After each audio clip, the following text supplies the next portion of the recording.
Ben de sizlerle başladım görmeye. Ben de sizlerle başladım sevmeye.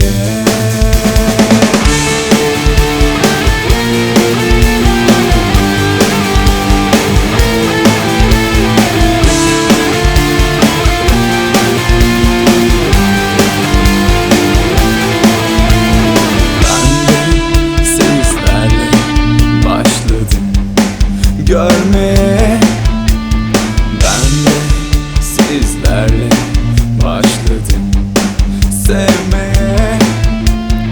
Ben de sizlerle başladım hayatı görmeye.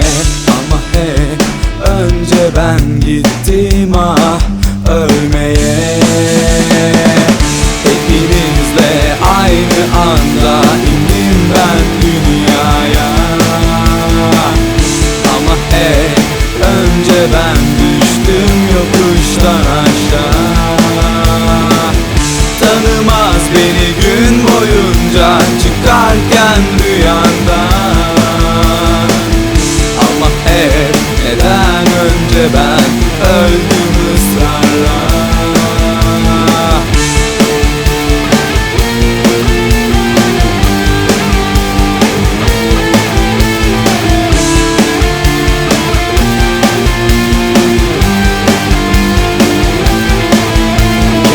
İnsam da var eksiklik ama tanısam da var eskiptik günleri. Sadece gülmediğim, inadım ağır bastı size ölmedim.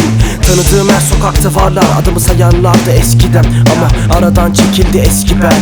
Aradığın aşktan tez biter. Şehir şehir gez, maziden toz kapmak. Çıkar bütün anıları yeryüzüne. Ama her anıdan gidip kıl kapmak.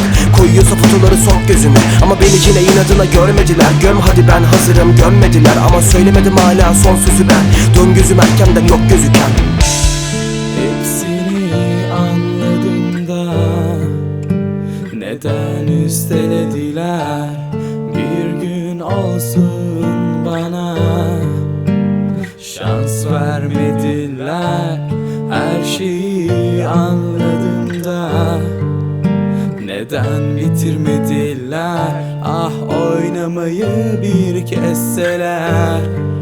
Yere düştüm gördüler. Hepinizle aynı anda indim ben dünyaya. Ama hep önce ben düştüm yokuştan aşağı.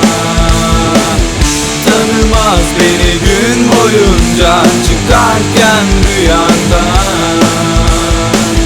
Ama hep neden önce ben öldüm ısrarla.